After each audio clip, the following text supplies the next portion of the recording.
Be good channel சார்பாக நேயர்கள் அனைவருக்கும் என்னுடைய பணிவான வணக்கம். இன்னைக்கு ஒரு சிறப்பு நிகழ்ச்சி, சிறப்பு விருந்தினர், தலைப்பு குருவாய் வருவாய்.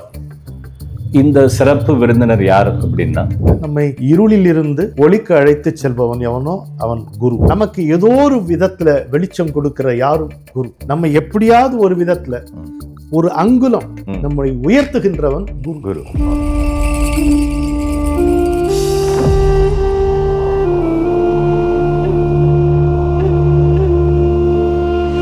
ஜீவாத்மாங்கிறது உபனிஷத்துல வர விளக்கத்துல பாத்தீங்கன்னா ஒரு அரிசி, சின்ன அரிசியினுடைய முனை அளவு ஒளி, அதை சுத்தி இருக்கக்கூடிய ஒரு கட்டை விரல் அளவு ஒளி. கட்டை விரல்ங்கிறது முழுசு இல்லை, இது வரைக்கும் அப் டு தி ஃபர்ஸ்ட் ஃபலாஞ்சும்பாங்க, இது வரைக்கும் இருக்கிறது தான் ஒளி, ஜீவாத்மா.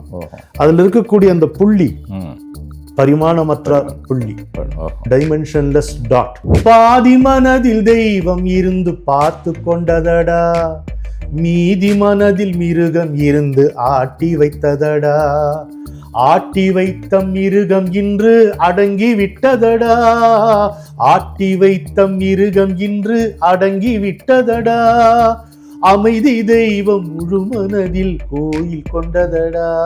அவர் முன்னால உட்கார்ந்து பாருங்க. யார் நான் தூய்மை அடையணும், நான் கடவுளை பார்க்கணும், நான் சத்தியத்தை தெரிஞ்சுக்கணும், நான் 4 பேருக்கு நன்மை செய்யறவனா இருக்கணும், அப்படி என்ன மாத்துங்க எவன் போறாங்க? ஓலை வீடு ஓட்டு வீட்டுக்கு ஏங்கும், அந்த ஓட்டு வீடு மாடி வீட்டுக்கு ஏங்கும், மாடி வீடு மாளிகைக்கு ஏங்கும், அந்த மாளிகையோ மரணம் வந்தால் தூங்கும். இதை காட்டுறதுக்கு குரு தேவைப்படுது. Master is one who pushes you from outside and pulls you from inside. அறிவுன்னு நம்ம நம்பிட்டு இருக்கோமே, அது என்னது? தகவல் கூலங்கள். ஒரு விஷயம் சிம்பிள் பூபதி, இயற்கை செய்தி சொல்லும், சரி, வாழ்க்கை பாடம்தான் புகட்டும். நமக்கு சேர்ந்த நன்மையெல்லாம் நாம் சாதித்ததாக நினைத்துக் கொள்கிறோம், அது ஒரு அறியாமை. சரி, நம்ம குருவை தேடுறோம் நினைச்சுக்கலாம், ஆனா பூபதி குரு தான் நம்மளை கண்டுபிடிக்கிறார். நம்ம கை கட்டுறதும் விவேகானந்தர் கை கட்டி நிற்பதும் வேற வேற தான். அன்பார்ச்சுனேட்லி குருநாதர் சொல்ற truth is colourless and tasteless. எதற்கு ஆயுள் உண்டோ அதற்கு நோய் உண்டு, மரணமும் உண்டு. இன்னைக்கும் பண்பு, கலாச்சாரம், விருந்தோம்பல், பக்தி, நம்பிக்கை இதெல்லாம் இருக்குன்னா இந்த நம்முடைய நாட்டில், அதுக்கு காரணம் ஒருபோதும் பண்டிதர்கள் இல்லை.